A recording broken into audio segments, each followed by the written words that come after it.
morning. My name is Tom Cottingham, and I'm one of the founders of Flyover Media Group. Today, we are going to have a conversation with Matthew Butkovic. And Matt, I'm going to have you give us your title because I know it's very specific, but Matt is with Carnegie Mellon and has a super interesting job right now. And your title is? My title, Tom, and thank you for having me. My title is Technical Director, Cyber Risk and Resilience. Okay, and then CERT part of SEI? Yeah, correct. So I'm a member of the CERT Division of the Software Engineering Institute at Carnegie Mellon University. All right, so we got that right.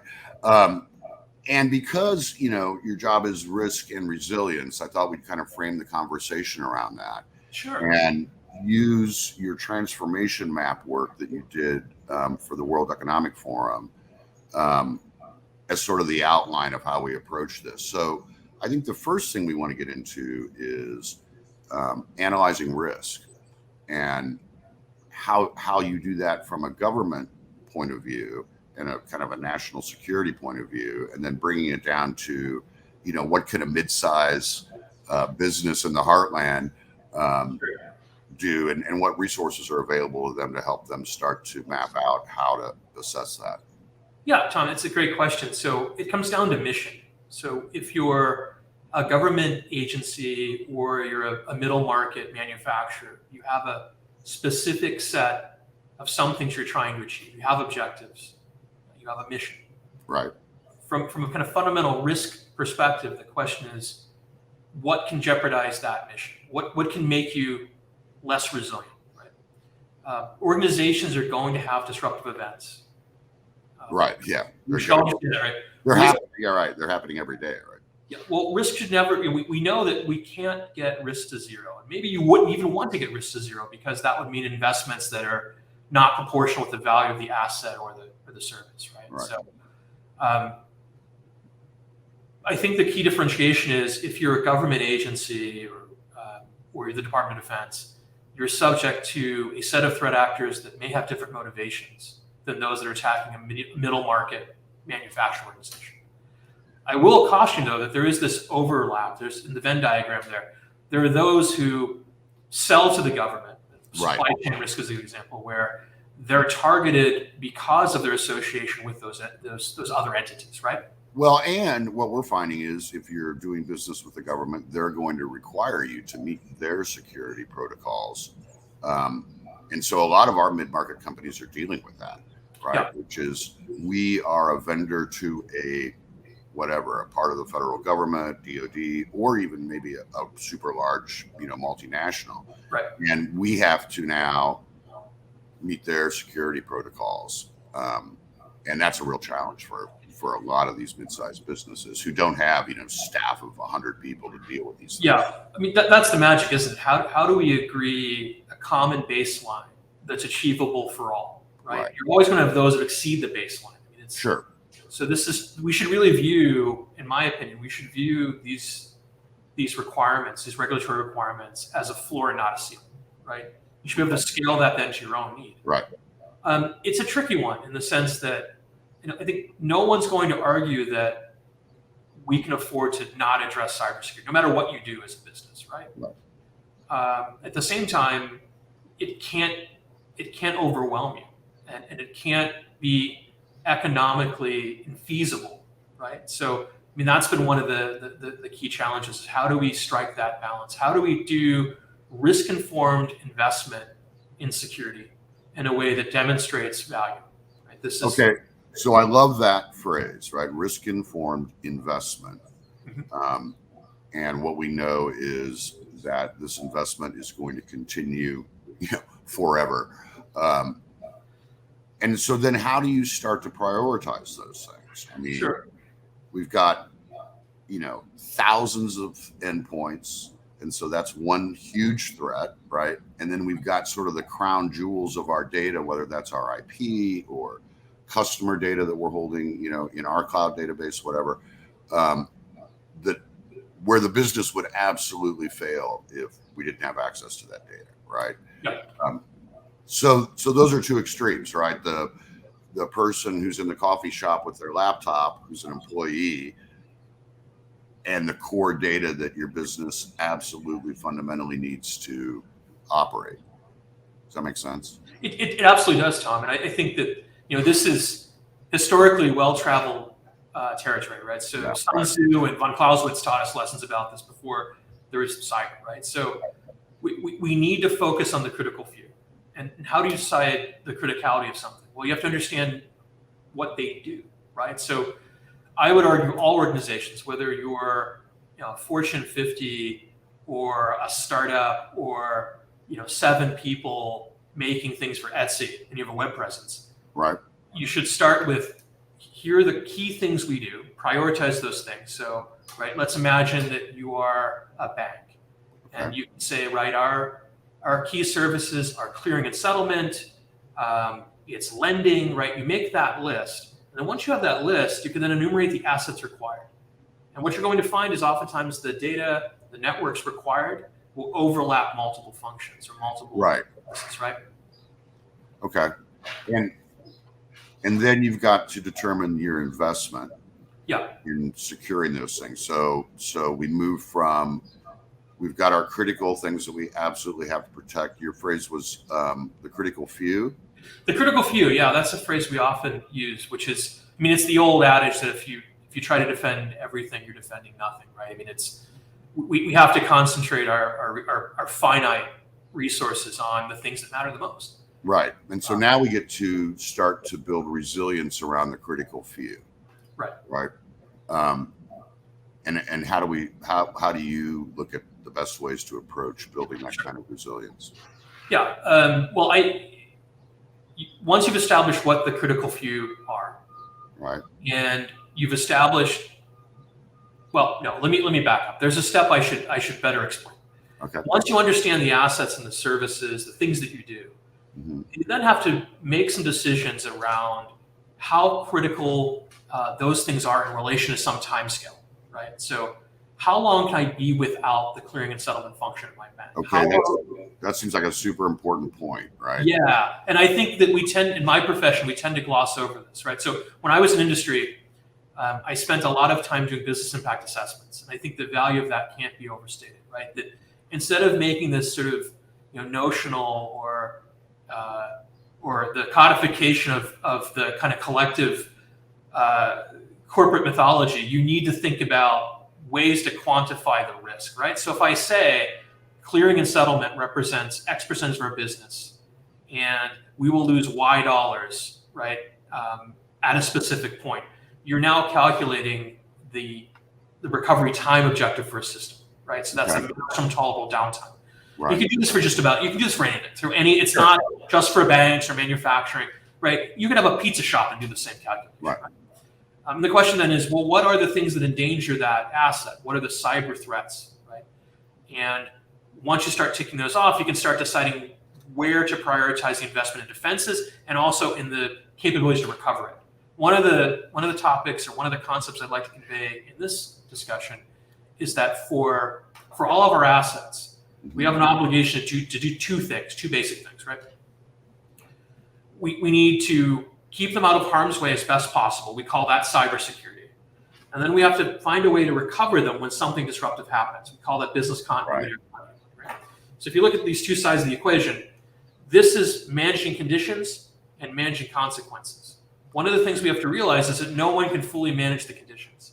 There's going to be the zero. You've got to have a plan for the consequences. Absolutely. And that to me is the difference between security and resilience, right? That's a super good point. Yeah, it's really, I think, key to the understanding and the worldview that we have here at CERT regarding risk and resilience. Okay, so we've got now a plan. We're going to look at our assets. We're going to start to build resiliency around the critical few. We're going to have a plan for recovery, assuming we get attacked. Yeah. Right. And then we've got this other group of assets that are called employees, right? And that becomes sort of a socio-technical problem, right? Which is behavior. How much should people worry about that? I mean, if I'm looking, I've got my critical stuff. more or less firewalled, and I have a plan, but I also have, like I mentioned earlier, my biggest asset, probably my employees out there all over the world, being not really aware of the security protocols. So. Sure, Tom. So I'd offer a couple thoughts about that. So I would suggest there's 4 basic asset types. There's technology, there's information, there's facilities, and there's people, right? Okay. And there's an obvious interplay, right, for these assets. So information and technology reside in facilities, right? People reside in facilities. That could be their home now or the office. Right. But also people, to your point, are containers. They're containers for information. So the human or the people asset has these huge attributes where it serves as a fragile container for information. Mm-hmm. And it's also capable of doing something malicious to the other assets. So I think maybe part of the answer to your question is you have to think about the potential for insider threats and insider risk, right? Which are huge. And that can take the and not nefarious actors, just huge because we're people.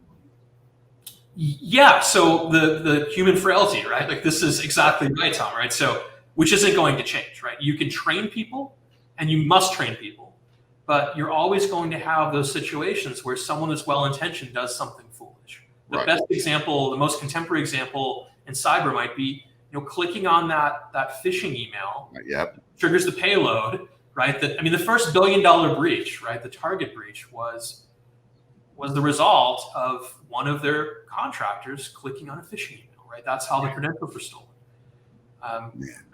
That I guarantee you cannot protect against that.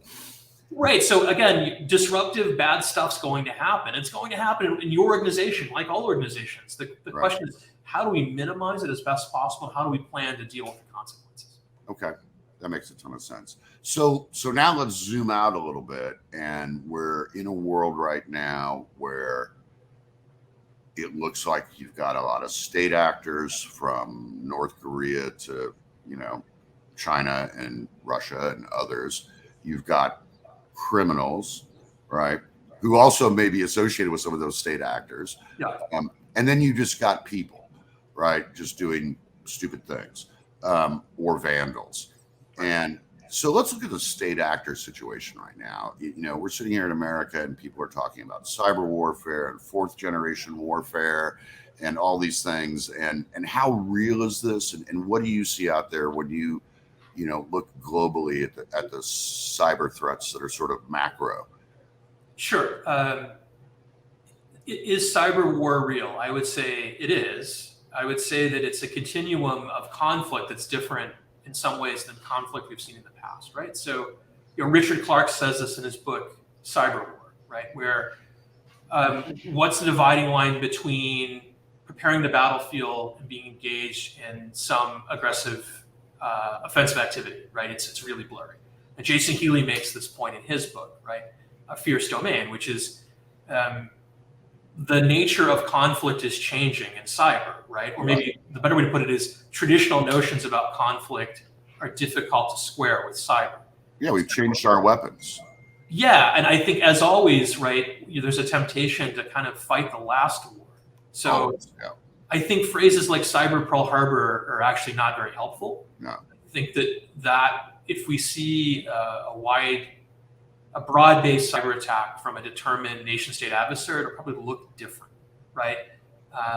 So to answer your question, I think that there's a lot of geopolitical events that are potentially destabilizing in cyberspace, right? So the Russian invasion of Ukraine, tensions around Taiwan, right? All of these things, the perpetual North Korean situation, it seems, right?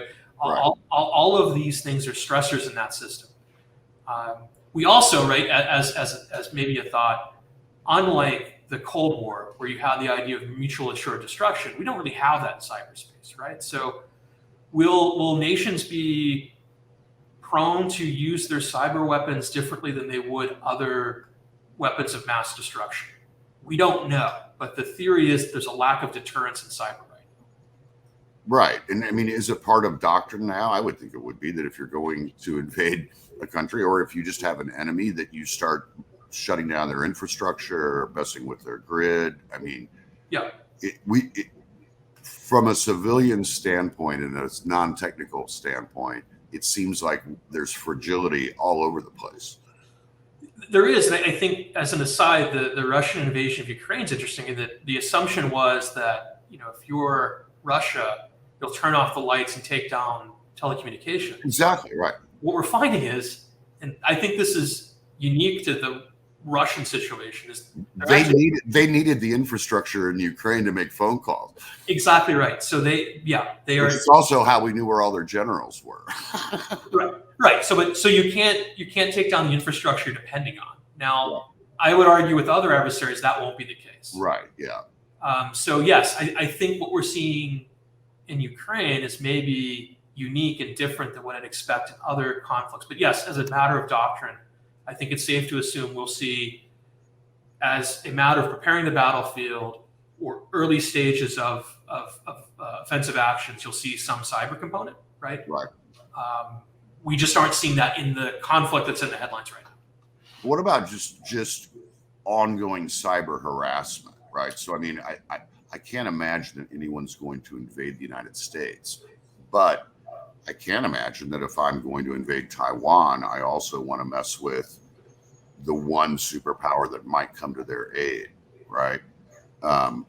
So maybe not all out war, but there are certain critical things that we can shut down or turn off. Sure. So I think there's a couple different classes of attack that we can contemplate. There are things designed to disrupt, right? So taking down the power grid, shutting off the water in a city, right? And then there's other types of attacks that are designed to steal something of value. That could be intellectual property. Right. That could be information about individuals that have access to information that you want, right? This is the situation where you're stealing information about people and building kind of link analysis, right? Right. And we've seen a good bit of that, right? So we know that defense-sensitive IP is often stolen in the U.S. We know that commercial IP is often stolen from the U.S., right? Right. So in a sense, I think that is already unfolding. The question in my mind is, does that change if there is some connection to a kinetic war, right? Right. I think the answer is likely yes, but I don't have evidence to really back that up. Right? Yeah. It just makes common sense. Well, I mean, I would think at Carnegie Mellon, you guys have some fairly serious security challenges. I mean, because you have a lot of really valuable IP going on there. All the research that's being done, not only with what SEI is doing, but the robotics, just. So, I mean, you guys got to kind of eat your own dog food to a certain extent, right? I mean, yeah, universities are also this interesting cybersecurity challenge that being open and collaborative is the default mode, right? So it's very different than if we were a for-profit corporation. Yeah, you guys don't lock your doors. Exactly. And having people from other places is just part of the way that you operate as a university. So when it comes to controlling access to IP, it's a very different situation than you'd find in the commercial world, Yeah, or in the military or something, right? So. Right. All right. Finally, I'd like us to talk a little bit about the people side of this. Sure. And one of the themes that I'm really interested in that's emerged in these conversations we've been having is that the nature of IT leadership is going to change to be much more multidisciplinary than it is right now. Much more collaborative, much more proactively communicative.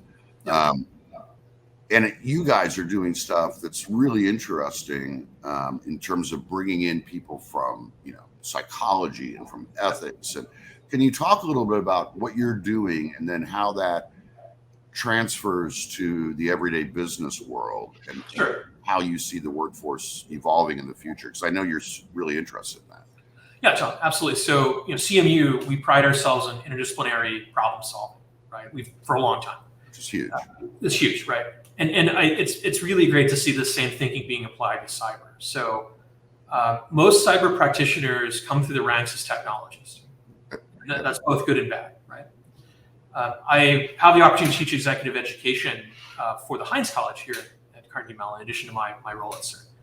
And one of the things that I like to say to our chief information security officer, students is that, in my opinion, and this is only my opinion, that the skills that the next generation of CISOs needs quite different than I totally agree with that. So, for instance, 90% of those guys, and they're almost all guys from that, they're my generation.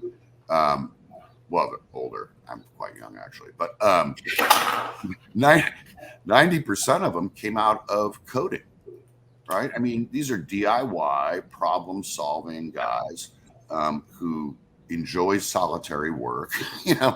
And that's going to change. I mean, I agree with you on that. But business acumen is key.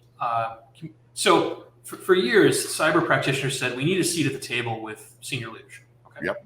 Well, once you get that seat, you've got to speak the same language, and that means, frankly, being able to monetize risk in most organizations. So that's it. To bring the conversation full circle. Yep. That's the key. Also, think about the changing nature of what you manage as a CISO or a director of information technology.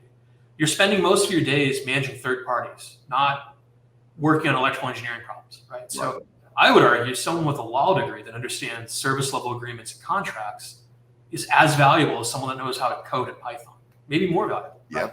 Yep. So that's changing. So that's kind of one side of it. The other people side of it, I think that we've made good progress in meeting people where they are when it comes to training, right? So how do you keep the workforce contemporary in their understanding and understand that cyber is part of their role? Sort of human-centered design, applying those concepts, I think, is helping. On the behavioral side, as you mentioned, right, our work in insider threat, insider risk here at CERT, we have behavioral scientists, criminologists, people that understand the human motivation. So it's always been the combination of people, technology, and process, and it always will be, right? Even if we envision a future where AI makes decisions, well, the AI is built by something. Now, maybe in the far future where quantum computers are driven by AI that builds a new AI, right? It's writing itself, right? Exactly. I don't even want to go there. Yeah, when Skynet arrives, but in the near term, right, we're not going to face that. We're going to face is how do we ensure that things are explainable, that we can have verifiable confidence in systems, and that we can have a common understanding, right, among the staff, among people, as to how we should operate these things. It's interesting. I was listening to a podcast from a successful entrepreneur, super successful entrepreneur, and one of his theories was that the defining characteristic of people in the C-suite and then entrepreneurs is that they're good storytellers, right? And you talk about, you mentioned communication, and then you mentioned, not focusing on the technology, focusing on the business, either risk or opportunity, right? And having then the soft skills to tell the story and be able to be persuasive. I think it's absolutely right. People think in stories, Tom, right? That's they don't think in terms of binary code or data lakes, right? Like this is a challenge with, I think, CISOs and CIOs at times. If you've spent your whole career thinking that the answer is, I'll bring you the spreadsheet or the specification, and you'll just understand why this is important. It doesn't work in the C-suite, as you and I know. It's self-evident. Right, exactly. Right. Yeah, I think this is going to be a really interesting generational change. And we're really interested in, for instance, getting more women involved in senior leadership in technology. Well, once you say, we work with several women who have come up and are now tech leaders, but basically taught themselves, right? Because they realized how important technology was going to be. So they're great communicators, right? And they've got the technical chops to at least know if somebody's, not giving them the full story, let's say.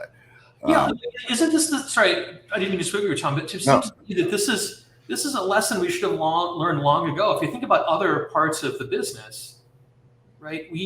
Your CFO isn't your most proficient accountant, right? Like no, right? So this shouldn't be a mystery to us, but we've somehow in this domain we're kind of late to understanding this.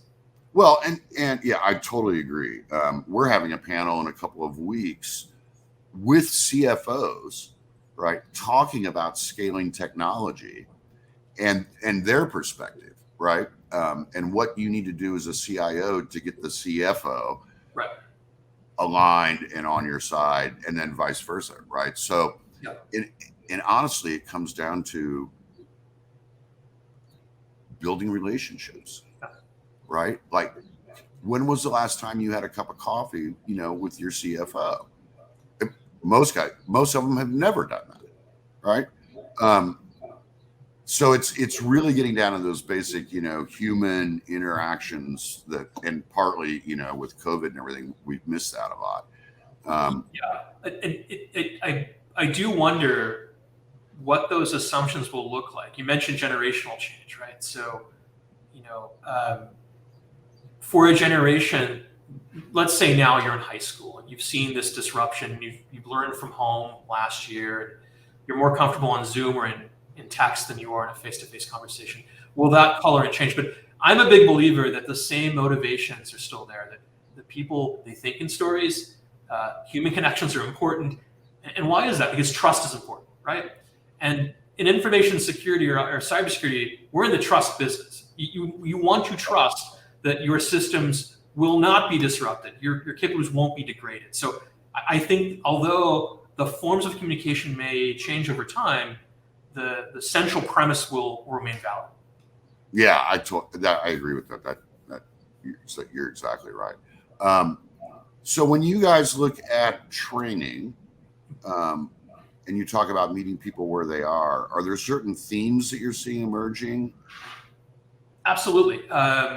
We know that, and we're all probably subject to this, right? In our career, we have the seemingly endless videos that, your computer-based training is simply a series of videos and a quiz at the end. That isn't that effective, right?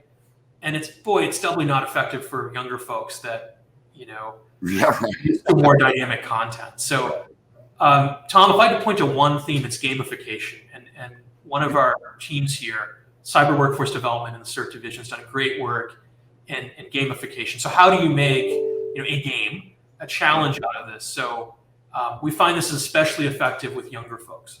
Interesting. And is somebody at CMU developing courseware around this? I think that's a really interesting concept. Yeah, there's a number of folks, and I'd be happy to provide some context there. But the idea is how do you go from sort of a static consumer of content to folks learning something based on some game or reward incentive, right? So okay. I want to get the high score, not I've got to get an 80 to get my certificate so my boss can check me off the list, right? Like right. How do you make this a little more meaningful? Also, kind of novel training in the sense that more immersive training. So imagine you have a VR headset.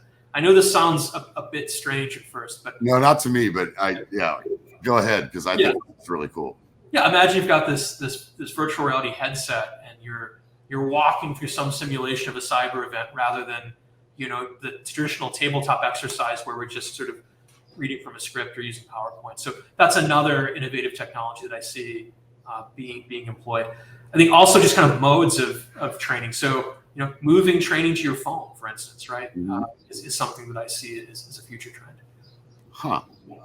Yeah, the gamification stuff is really interesting, and you're right. It does play into a lot of our sort of frontal lobe right. Kinds of behavior. So let's talk finally about privacy. Yeah.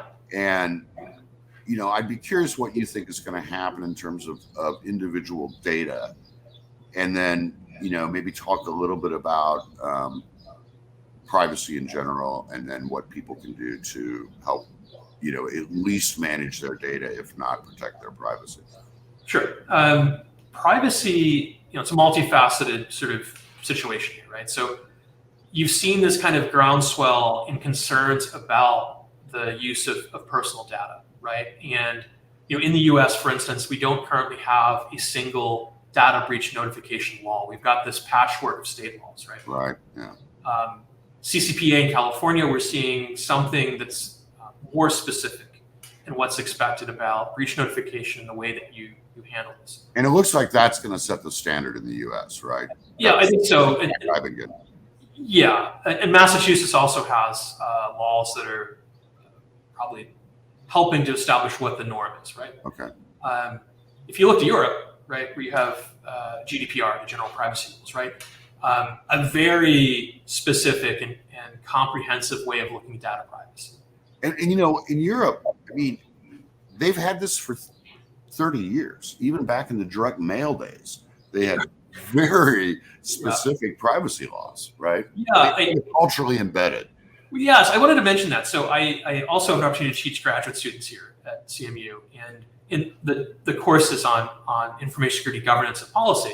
And one of the things we talk about is privacy and these sorts of laws. Right. And I've got people from all over the world. It's really interesting to see this geographical divide where, I mean, I guess I'm painting with a broad brush here, but students from the US, Canada, are really uncomfortable with the government having their data. Students in Europe students from Europe rather, are more uncomfortable with industry having their data. Right. And then students from authoritarian regimes are like, well, no, the data's not mine in the first place.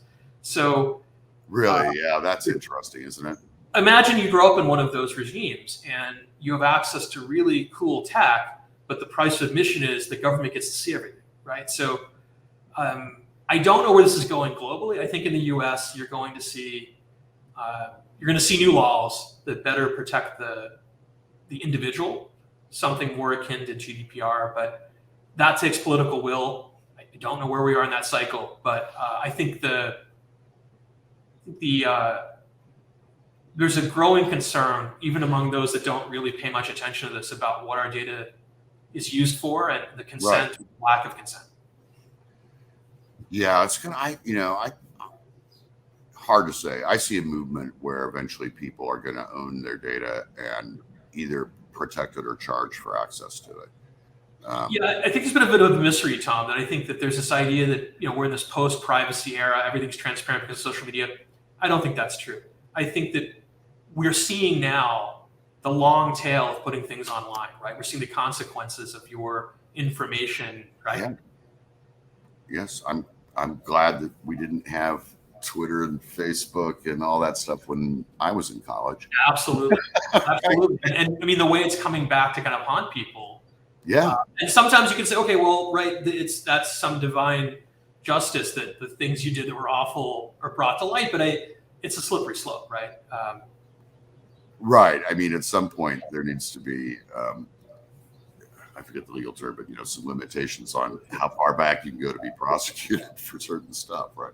The internet never forgets, right? That's the thing, right? Or forgives, apparently. Or forgives, yeah, that's a great point. And I like the famous New Yorker cartoon. The internet now knows if you're a dog, right? Like that's, if you know that famous cartoon where on the internet knows if you're a dog. No, the internet knows if you're a dog now, right? Yeah, that's crazy. This has been super interesting. I think the work you guys are doing is fascinating, and it's really interesting to look at how you can do stuff for the Department of Defense that I'm sure is, highly classified and where failure is catastrophic, and then move that down to what needs to happen in the real world for this. And I think that let's identify the critical few, protect those like crazy, and have a really good backup plan for the inevitable. And then this gamification is training, and I like the concept of the skill stack, right, where you're constantly adding.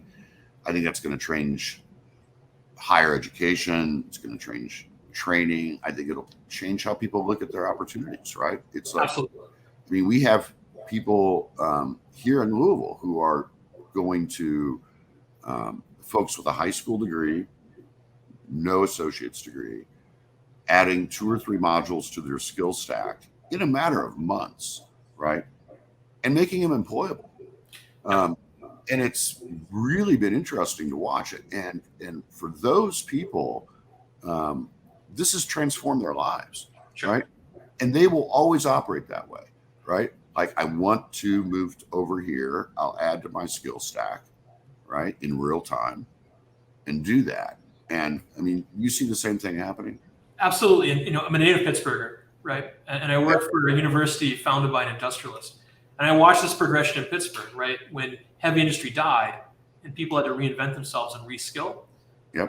And I think, you said something really interesting too, which is, I think in tech, we're going to see a better differentiation in the future between the roles that require 4-year degrees and the roles that are more akin to working the trades, right? Yeah, I mean, we could talk about sort of the history of higher education and why college used to exist. But yeah, I agree. I don't know if the traditional looking at, you've got your 4 years and then your 2-year MBA and you're done. And that's the ticket to admission. I think that's going away for sure. Well, Matt, any other final thoughts you've got? I mean, we touched on a lot of things. Sure. I guess one of the concerns I always have is that things I'm describing might seem really complicated. The truth is, this isn't beyond any organization or anyone, right? That if you start with the basics and focus on the fundamentals, that'll see you through. And I guess the other thing I'd offer is, be smart consumers of technology. Don't believe that the next generation of magic box with blinky lights is going to save you, right? Right. We need to get out of that mindset. That's a really great way to end it. Although I'm going to ask one more thing, which is, you seem to be incredibly well read. Is there a book you would like to recommend to the audience that you have found fascinating in the last month or few months? Sure. So I try to read kind of on different subjects, and I mentioned 2 cybersecurity books that I think are sort of important works in the field, right? So Richard Clark's book Cyber War, and then I'll also put the plug in for Jason Healy's A Fierce Domain, okay, which is a really interesting study. He did this for the Atlantic Council. It's a really interesting study on sort of the early days of internet and cybersecurity and its progression over time, right? So kind of the highlights from the historical timeline, but also the sort of the progression from occupation to profession. It's kind of implicit there. So I would definitely recommend that book. Cool. Excellent. Well, thanks so much. This has been great, and hope you enjoy the rest of your day. Thank you. My pleasure. It was great. Thanks to everyone for listening.